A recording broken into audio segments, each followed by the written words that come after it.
저출생 시대 아동 돌봄을 위해 중부권 기독교 대표 지도자들이 한자리에 모였습니다. 대한민국의 미래를 위한 교회의 역할과 돌봄시설 구축 방안을 위한 토론회가 진행됐습니다. 코로나19 사태는 한국교회에 어떤 의미로 남았을까요? 팬데믹 속 한국교회의 발자취를 통해 소망교회를 살펴봤습니다. 이스라엘과 하마스 전쟁 이틀 만에 사망자가 1,100명을 넘어선 것으로 알려졌습니다. 현재 한국인 관광객들은 안전한 곳으로 대피한 것으로 전해졌습니다. 영락교회가 2023 선교대회를 일주일간 열고 있습니다. 찾아가는 뉴스 사회 현장을 가다 시간에는 팬데믹 이후 새로운 개교회 선교 비전을 세우고 있는 서울 영락교회를 다녀왔습니다.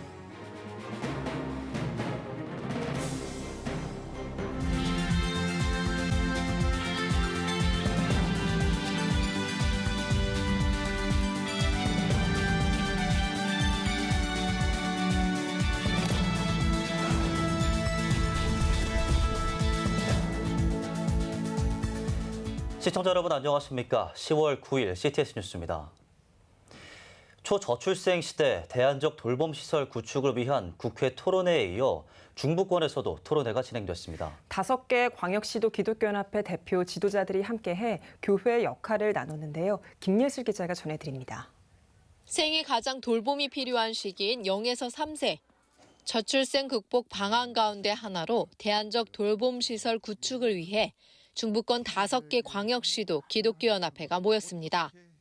종교시설을 활용해 대안적 돌봄시설을 운영할 수 있도록 제도적 근거 마련과 구체적인 교회의 역할에 대한 의견을 나눴습니다. 저출생 대책 국민운동본부 감경철 본부장은 대한민국의 미래를 위해 초저출생 위기 문제를 기독교가 함께 나서야 한다며 돌봄시설 구축을 위한 서명운동은 자녀와 미래 세대를 세우는 초석이 될 것이라고 전했습니다. 우리 교회가 예를 들어서 아동 돌봄을 하고 예를 들어서 청년들의 자녀들이 출산을 하면 바로 우리가 부모의 역할도 할 수 있으면서 0세에서부터 3살까지라도 이렇게 케어를 해주면 청년들이 결혼하는 행복한 출생을 통해서 우리들에게 주는 든든한 미래를 든든하게 하는 걸 할 수 있는 건 오직 교회밖에 없다.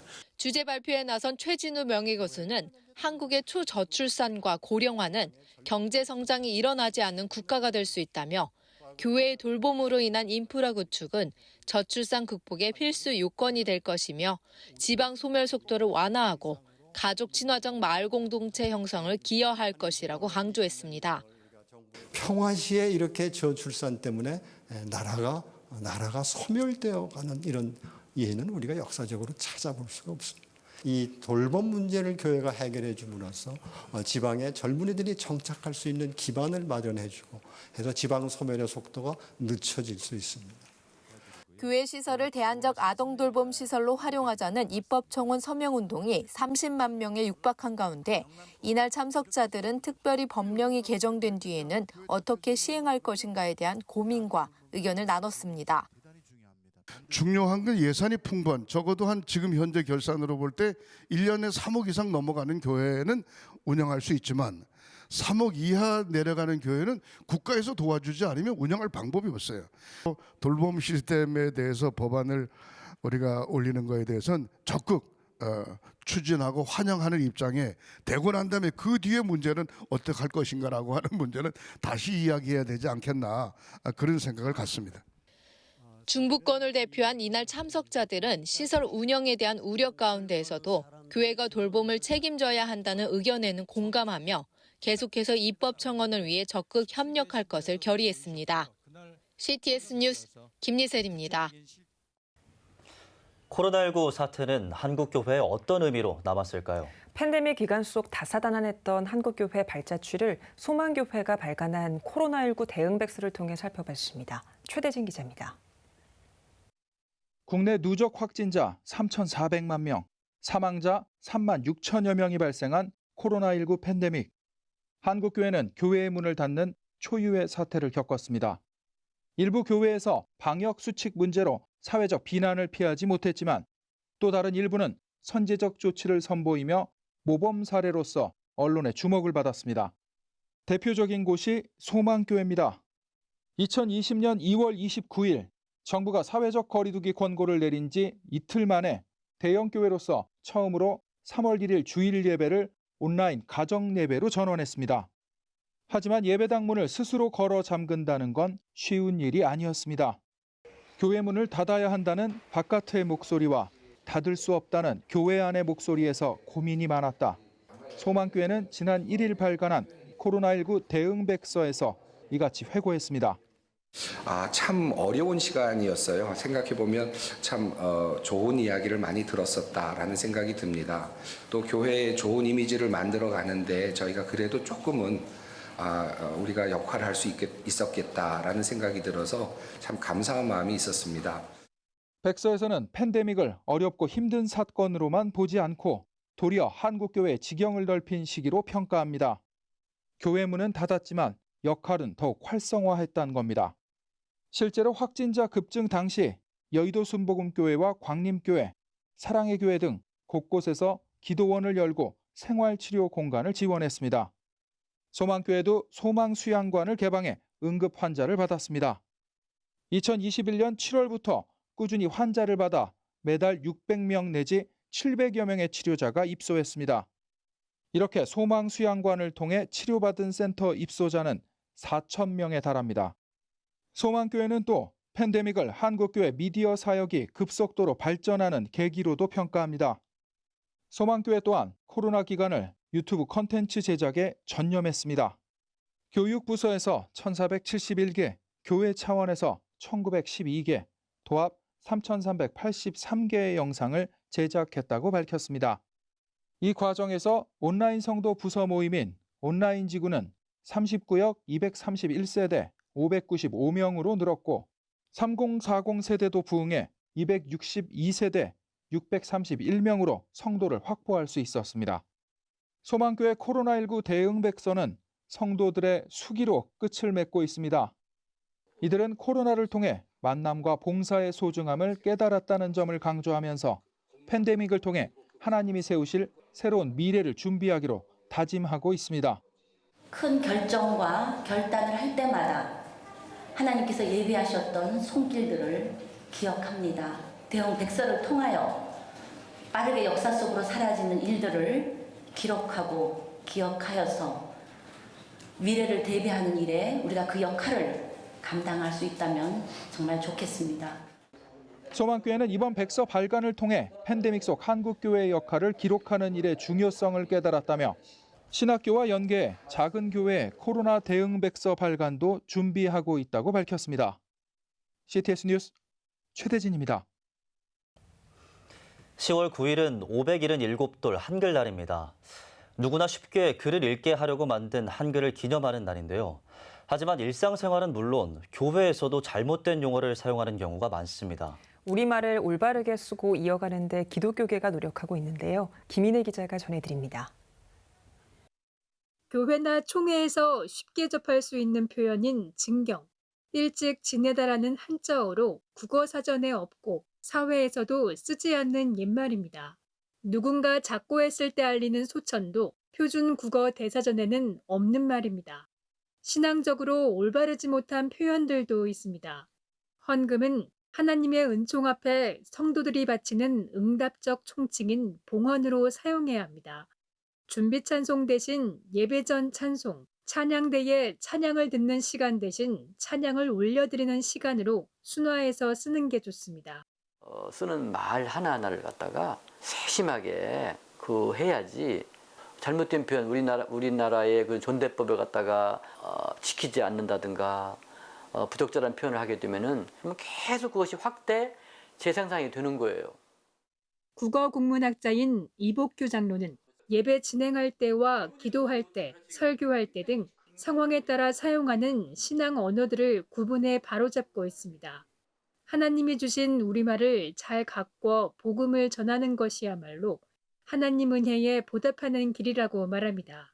하나님이 주신 이 한국어와 훈민정음을 한글을 정확하게 잘 사용을 해서 하나님의 복음, 그 진리를 정말 제대로 잘 표현하고 그리고 증언하고 전도하고 하나님의 영광을 많은 사람들이 함께 누리고 찬양할 수 있어야 되거든요. 새해를 시작하는 1월은 해오름달, 산과 들에 물오르는 3월은 물오름달, 추수감사절기를 지키는 11월은 고마운 달로 붙였습니다.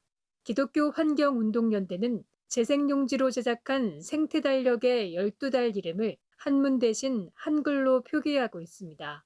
창조세계와 함께 아름다운 우리말도 보존하자는 의미입니다. 하나님의 창조 세계를 또 이렇게 가장 아름다운 모습을 또 표현하는 것이 또 우리말에 또 가지고 있는 힘인 것 같고요. 그래서 그 달에 어울리는 저희가 우리말 이름을 각 달의 이름으로 오래전부터 저희가 이 생태달력을 만들면서 함께 같이 표기를 해왔습니다. 무심코 쓰기에는 아름답고 고운 우리의 말과 글, 그 소중함을 지켜나가는 한국교회의 노력이 중요해지고 있습니다. CTS 뉴스 김인혜입니다. 팔레스타인 무장단체 하마스가 이스라엘을 기습 공격하면서 시작된 전쟁 이틀 만인 지난 8일 1,000명이 넘는 사망자가 나온 것으로 알려졌습니다. 이스라엘과 가자 지구 양측의 사망자를 합해 1,100명이 넘었습니다.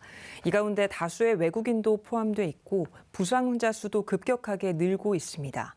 이날까지 이스라엘에서 2,100명, 가자 지구에서는 2,300명이 부상자로 보고돼 양측 부상자 합계는 4,400명에 달하는 것으로 알려졌습니다. 우리나라 여행객들이 많은 지역인 만큼 한국인 관광객에 대한 우려가 큰 상황입니다.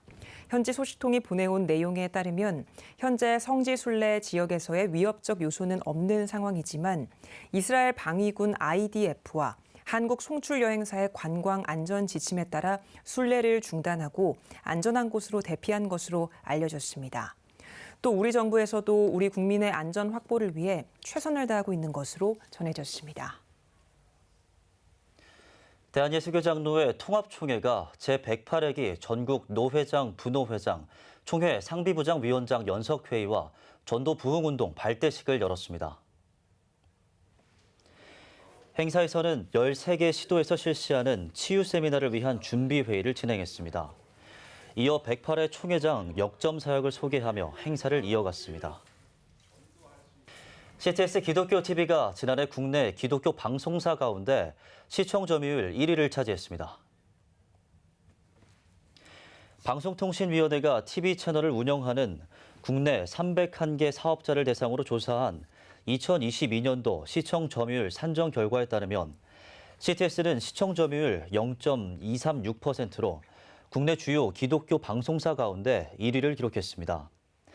방통위가 전체 방송사업자를 대상으로 매년 조사해 발표하는 시청 점유율은 전체 TV 방송에 관한 시청자의 총 시청 시간 가운데 특정 채널이 차지하는 비율을 말합니다. CTS는 지난 2021년도 방송사업자 시청 점유율에서도 전체 시청 점유율 0.232%로 주요 종교 채널 10개 가운데 1위에 오른 바 있습니다. 예수전도단 설립자 로렌 커닝햄 목사가 88세의 나이로 소천했습니다. 외신들은 커닝햄 목사가 미국 하와이 자택에서 88세의 나이로 숨을 거뒀다고 보도했습니다. 커닝햄 목사는 지난 3월 암 4기 판정을 받았지만 더 위대한 것들이 있을 것이라며 항암이나 연명 치료를 하지 않은 것으로 알려졌습니다. 커닝햄 목사의 유족으로는 부인 달린 여사와 자녀 3명과 손주 3명이 있습니다.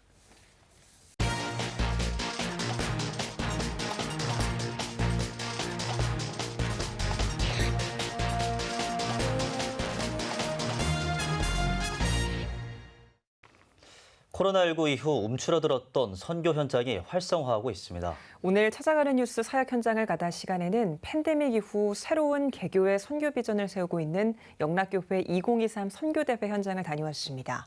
교회 창립 80주년을 준비하면서 굵직한 도시선교 프로젝트도 세우고 있다고 하는데요. 이현지 기자가 전해드립니다.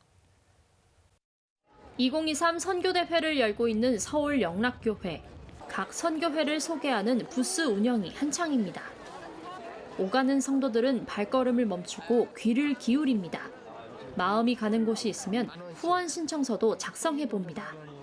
한편에서는 각국 전통 의상을 꺼내 입은 외국인 성도들이 공연을 펼칩니다. 행사 크게 하는데 저희 외국인 예배팀도 같이 참여할 수 있다고 해서 또 찬양하게 돼서 너무 영광이고요. 일주일 동안 진행하는 영락교회 선교대회는 교회 하반기 사역 가운데 중요 행사로 꼽힙니다. 1년에 한 번 교회가 진행해온 모든 선교 분야를 총망라해 성도들에게 소개하고 새로운 비전을 모색하는 시기. 특별히 올해는 거리두기 이후 첫 오프라인 행사란 점에서 시사점이 큽니다. 영락교회는 이번 대회를 코로나19 시기 영락 선교를 되돌아보고 엔데믹 시대 새로운 패러다임을 구축하는 자리로 삼고 있습니다. 이 코로나가 새로운 도전이면서 또 위기고 또 위기 속에 도전이 들어있는 것 같아요. 그 지혜를 좀 모으는 시간이라고 생각하고. 코로나라는 긴 터널을 지난 한국 선교계. 영락 선교는 이후를 어떻게 준비하고 있을까? 영락교회는 기존의 선교 방식 틀은 이어가되 무게중심 축에는 변화를 주고 있습니다. 먼저 해외 선교의 경우 영락교회는 코로나 기간에도 아프리카와 이스라엘 등지에 선교사를 파송하며 전통적인 선교를 유지하면서도 한편으론 전통적인 방식에서 벗어나 콘텐츠 개발에 집중하며 선교지에 전달하는 방식이 필요한 때가 왔다고 말합니다. 국내 선교에서는 농어촌 선교 중심에서 도시 선교로 눈을 돌립니다. 오는 2025년 영락교회 창립 80주년을 맞아 준비하고 있는 사송신도시 예배당 건축 계획이 대표적입니다. 15,000여 가구가 입주 예정인 경남 사송신도시 종교부지에 300석 예배당 규모의 교회를 건축하고 2024년 헌당을 목표로 하고 있습니다. 선교 분야에서 일부 선택과 집중을 발휘하고 있지만 완전히 변화한다는 뜻은 아닙니다. 그간 영락교회가 농어촌 교회 650여 곳 건축, 전국 군인교회 60% 이상의 건축과 후원을 도맡아온 만큼 이번 2023 선교대회 기금도 진도 지역교회의 낡은 예배당을 헌당하는 데 사용하며 농어촌 선교 정신을 이어가고 있습니다. 예배당 건축 후에는 해당 교회의 어떤 운영에도 관여하지 않는다는 원칙도 변하지 않습니다. 그동안에 농어촌 선교에 주로 집중을 하였는데 이제 도시 선교를 도전하려고 저희가 준비하고 있습니다. 그래서 국내 선교의 새로운 패러다임을 저희가 한번 만들어 보고자 하는 그런 계획을 세우고. 팬데믹 이후 새로운 선교 패러다임이 꼭 필요하지만 영락교회는 동시에 가장 기본의 것을 강조합니다. 김은석 목사는 선교 부흥을 위해서는 가장 먼저 교회의 영적 부흥이 수반돼야 한다고 덧붙였습니다. 선교를 지탱해낼 수 있는 그 힘이 식어버리면 안 되는데 이제 그게 그래서 저는 선교 얘기를 할 때 개교회의 어떤 영적인 부흥 그게 이제 전제돼야 된다. 그래야 이걸 이어나갈 수 있을 거다 하는 생각이 듭니다. 코로나 이후 새로운 시대 흐름 속에서 전통교회인 영락교회가 제시할 한국 선교계 방향성을 기대합니다. CTS 뉴스 이현지입니다. 오늘의 주요 단신입니다. 한국가족보건협회가 연도별 에이즈 감염인 연령별 그래프를 공개했습니다. 한가협은 국민이 에이즈 감염 위험을 인지하고 예방할 수 있도록 그래프를 제작했다며 질병관리청 차원에서 동성 사이의 성행위가 에이즈의 주된 전파 경로라는 것을 적극적으로 홍보할 필요가 있다고 밝혔습니다. 기독교대한감리회가 오는 13일 2023년 총회 여성대표들과 여성연대 운영위원 등을 대상으로 양성평등 워크숍을 개최합니다. 워크숍에서는 기도회와 함께 양성평등 장정 개정안과 청장년 선교회 여성 리더십 참여 제안을 주제로 발제를 진행할 예정입니다. 미랄복지재단 소속 발달장애인 작가 24명이 9회 봄 프로젝트 전시회를 개최합니다. 전시회는 발달장애인 작가들의 그림 약 60점이 전시됩니다. 미랄복지재단은 발달장애인 작가들이 지금처럼 마음껏 그림으로 자신을 표현하고 이를 통해 성장할 수 있도록 관심과 응원을 부탁한다고 전했습니다. 쉐마 글로벌 학교가 2024학년도 신입생과 편입생을 모집합니다. 쉐마 글로벌 학교는 양질의 교육을 받지 못하는 미자립교회 목회자와 부목사, 선교사 자녀를 위해 수업료 전액 장학 혜택을 제공할 계획입니다.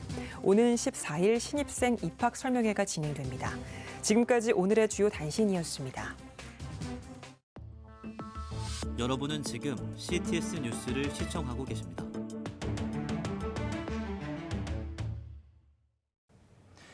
수도권 뉴스입니다. 요즘 자전거 타시는 분들 많으시죠? 운동도 운동이지만 자전거는 생활 속 탄소 중립을 위한 가장 쉬운 실천 방법이기도 한데요. 이제는 선택이 아닌 필수가 된 탄소 중립을 위해 교회가 나섰습니다. 김수지 기자입니다. 서울 한강공원 자전거 길을 따라 라이딩을 즐기는 목회자들. 힘차게 페달을 밟으며 오늘은 조금 특별한 자전거를 탔습니다. 환경보호 차원에서 자전거 대회를 하게 됐습니다. 제가 사는 곳은 방화동 강서 지역인데 아마 가장 먼 곳이 아닐까 싶어서 아침 일찍 서둘러 출발을 했습니다. 심각한 기후 변화의 주범인 온실가스를 줄이기 위한 탄소 중립 운동. 탄소 중립을 할 수 있는 일상생활 속 작은 실천을 위해 기독교 대한감리회 서울 남녀회가 자전거 대회를 열고 환경 캠페인을 진행했습니다. 창조 세계를 보존한다는 것은 단순히 환경론자들만의 일이 아닌 것 같습니다. 왜냐하면 하나님께서 우리에게 창조 세계를 주시고 나서 잘 관리하라고 말씀하셨기 때문입니다. 그래서 우리 교회가 이것에 더욱더 앞장서기 위해서 서울 남녀회에서 우리 탄소 중립을 위한 이 대회를 최초로 갖게 되었습니다. 9월 24일부터 열흘간 아라간문에서 팔당대교까지 120km 구간을 달리는 자전거 대회. 80여 명의 서울 남녀회 소속 목회자와 평신도들은 풀코스와 하프코스, 구간별 자전거를 타며 환경 문제에 대해 생각해보는 시간을 가졌습니다. 또한 서울 남녀회는 캠페인을 통해 교회와 가정, 지역 공동체 안에서 할 수 있는 탄소 중립 실천 방안을 공유하며 하나님이 지으신 창조 세계를 다스리고 지키는 일에 최선을 다할 것을 다짐했습니다. 자전거가 탄소 중립에 얼마나 큰 영향이 있겠냐 이렇게 생각하시는 분도 있겠지만 출퇴근 시간에 이제 대중교통 이용이라든지 주차 거치대를 마련함으로 말미암아 성도들도 동참하게 되면 이게 사회에 큰 반영이 되지 않을까. 우리의 생명과도 직결되는 환경 문제. 자전거처럼 일상 속 작은 실천과 노력으로 탄소 중립 운동에 동참하는 교회와 성도들이 더욱 많아지길 기대합니다. CTS 뉴스 김수지입니다. 순복음 노원교회가 외국인들을 위한 추석 명절 사랑축제를 가졌습니다. 사랑축제는 외국인 근로자가 한국 생활에 정착하도록 돕는 섬김 사역으로 올해 추석에는 중국, 캄보디아, 가나, 파키스탄 등 16개국 320여 명을 초청해 놀이공원 체험과 식사를 나누며 즐거운 시간을 보냈습니다. 외국인 근로자들은 코리안 드림을 안고 우리나라 대한민국을 찾아오신 분들입니다. 이분들이 쉴 수 있는 시간이 바로 명절 때입니다. 그래서 이분들이 가장 가고 싶어하고 하고 싶어하는 그래서 이곳 에버랜드에 와서 가족들이 아이들까지 데려와서 이러한 즐거움을 갖는 모습을 보니까 참 행복한 모습이었습니다. 순복음 노원교회는 23년간 예배 통역과 가정신방, 건강검진 등 외국인 근로자 섬김을 통한 전도사역에 힘쓰고 있습니다. 섬 선교의 어머니로 한국교회 순교 영성을 대표하는 문준경 전도사의 73주기 추모 예배가 기성 전남 동지방의 주관으로 드려졌습니다. 전남 신안 문준경 전도사 순교 기념관에서 드려진 추모 예배에서 기독교 대한선결교회 증경 총회장 김주헌 목사는 문준경 전도사는 예수님과 같은 삶을 살아낸 분이라며 한 영혼을 천하보다 귀하게 여긴 문준경 전도사를 따라 마음속에 영혼을 향한 뜨거운 열정을 품고 살아가자고 말씀을 전했습니다. 이어 1891년 전남 신안 암태면에서 태어나 1950년 한국전쟁 당시 퇴각하던 공산군과 좌익들에 의해 순교당하기까지 그녀가 펼친 복음의 여정을 소개하며 그 순교 신앙을 기렸습니다. 광주 마마클럽이 다시 부흥이라는 주제로 2023 광주 마마클럽 발대식을 열었습니다. 예배에서 제주 성안교회 류정길 목사는 우리에게는 하나님을 향한 갈망의 기도가 필요하다며 갈망의 기도가 있을 때 부흥의 역사가 일어날 것이라고 말씀을 전했습니다. 2009년부터 시작한 마마클럽은 마리아처럼 기도하고 마르다처럼 섬기는 어머니 연합 기도 운동으로 광주 마마클럽은 매월 넷째 주 화요일 광주 백합교회에 모여 가정과 교회, 나라와 민족을 위해 기도할 예정입니다. 안산시 기독교총연합회가 주최하고 안산시 이주민 선교연합회가 주관한 3회 다문화 가정을 위한 가을운동회가 열렸습니다. 운동회에 앞서 드린 예배에서 안기총 남윤국 대표회장은 주님이 주신 귀한 하루인 오늘만큼은 모든 시름을 다 내려놓고 즐거운 날이 되길 바란다고 말씀을 전했습니다. 운동회에서 축구, 농구, 보물찾기 등 각종 스포츠와 게임이 진행됐으며 다양한 먹거리와 바자회, 어린이들을 위한 그림 그리기 등의 순서도 준비됐습니다. 이번 운동회에는 유학이나 취업 등 다양한 이유로 안산과 화성 등에 거주하는 외국인과 다문화 가정 600여 명이 참석했으며 안산시 이주민 선교연합회 19개 회원교회와 기관이 협력해 마련했습니다.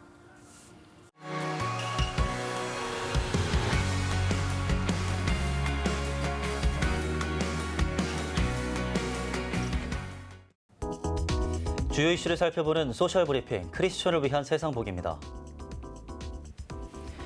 행정안전부 국가기록원이 훈민정음 반포 577도를 맞아 주시경 선생의 국어문법 6필 원고를 복제했습니다. 국어문법은 주시경 선생이 지은 문법책으로 현대 문법의 종합적인 체계를 개척해 오늘날 정서법의 기틀을 마련한 한글 맞춤법 통일안의 기본 이론을 세운 책입니다. 국가기록원은 이번 복제에서는 우리나라 전통 한지를 사용했으며 원본과 가장 유사한 이미지를 재현을 위해 고해상도로 스캔한 이미지를 세밀하게 편집해 인쇄했다고 밝혔습니다. 국토교통부가 주택임대차 표준계약서의 양식을 개선했습니다. 국토부는 전월세 계약 시 월 10만 원 이상 정액 관리비의 부과 내역을 세분화해 표기할 수 있도록 주택임대차 표준계약서 양식을 개선한다고 밝혔습니다. 또 개선을 통해 관리비에 관한 규정이 없는 소규모 주택 관리비의 정보도 미리 알 수 있게 돼 임차인들의 알 권리를 한층 더 효과적으로 보호해 줄 수 있을 것으로 기대하고 있습니다. 국내 결핵 환자가 12년 만에 증가세로 돌아섰습니다. 질병관리청에 따르면 2023년 3분기까지 결핵 환자 신고 건수가 지난해보다 0.1% 증가해 2011년 이후 12년 만에 증가한 것으로 나타났습니다. 질병청은 60대와 80대 이상에서 증가세를 보였다며 어르신들이 매년 1회 실시하고 있는 무료 결핵 검진에 참여할 수 있도록 집중 홍보할 계획이라고 밝혔습니다. 올해 상반기에 휴대전화나 메일로 받은 스팸 신고 탐지 건수가 1억 건을 넘어섰습니다. 방송통신위원회에 따르면 올해 상반기 스팸 신고 탐지 건수는 약 1억 1,000건으로 지난해 하반기보다 300% 넘게 증가한 것으로 나타났습니다. 특히 휴대전화 음성 문자 스팸 건수가 500% 넘게 증가했으며 이메일 스팸 건수는 꾸준히 감소 추세를 보였습니다. 서울시가 출퇴근 시간대 지하철 운행을 늘리기로 했습니다. 서울교통공사는 오는 30일부터 출퇴근 시간대 혼잡도가 높은 4호선과 7호선 열차의 운행 횟수를 늘려 혼잡도를 개선하겠다고 밝혔습니다. 또 12월부터는 4, 7호선과 함께 높은 혼잡도를 보이는 9호선에서도 단계적으로 열차를 투입해 운행 횟수를 늘릴 방침입니다.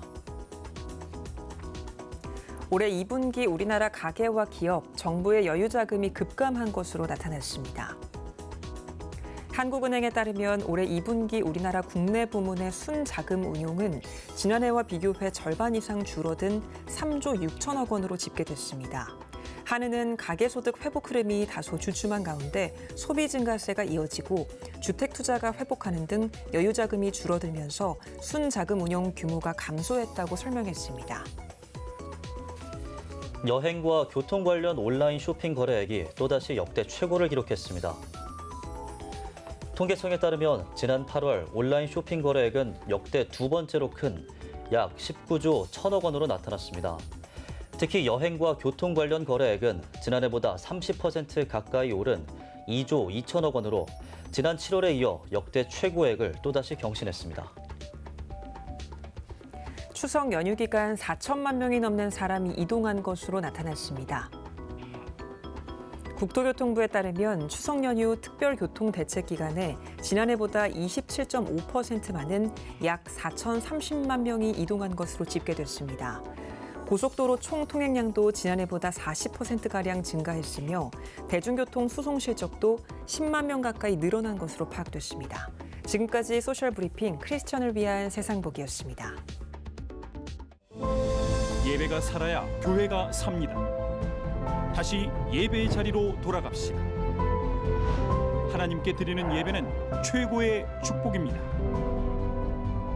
온전한 예배를 위해서는 말씀과 기도로 나아가야 합니다. 찬양과 경배로 일어서야 합니다. 이제 다시 무릎 꿇을 때입니다. 기도 성령 운동으로 뜨겁게 일어날 때입니다.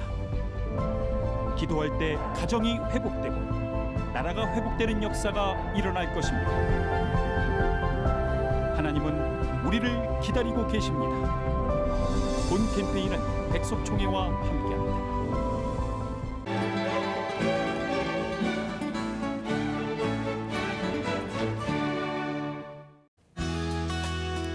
내일은 전국에 대체로 구름이 많겠습니다. 아침 최저 기온은 11도에서 19도, 낮 최고 기온은 19도에서 25도가 되겠습니다. 주간 날씨 예보입니다. 이번 예보 기간에는 전국이 대체로 맑겠습니다.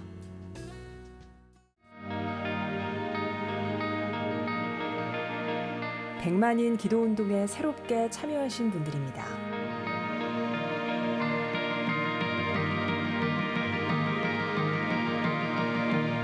백만인 기도운동을 통해 보내주신 후원금은 국내는 물론 전 세계를 향한 CTS의 영상 선교 사역을 위해 소중하게 쓰이고 있습니다. 초저출생으로 인한 위기의 시대, 이를 극복하기 위한 우리 모두의 노력이 필요합니다. 이 위기를 극복하기 위해선 민간 차원에서의 교회 역할을 찾고 다음 세대 돌봄 문제를 해결해야만 합니다. 가장 중요한 선행 과제는 바로 교회를 돌봄 시설로 활용할 수 있는 법적 근거를 마련하는 겁니다. 지난 2003년부터 20년 동안 꾸준히 대한민국의 저출생 문제와 다음 세대 돌봄 문제 해결에 앞장서온 CTS가 이 위기를 극복하고자 CTS 다음 세대 운동본부, 저출생 대책 국민운동본부와 함께 교회 시설 내 아동 돌봄을 위한 입법 청원 서명 운동을 진행하고 있습니다. 온라인과 모바일로도 동참할 수 있는 만큼 한국교회와 성도님들의 많은 관심과 기도를 부탁드립니다. CTS 뉴스 오늘 순서 여기까지입니다. 시청해주신 여러분 고맙습니다.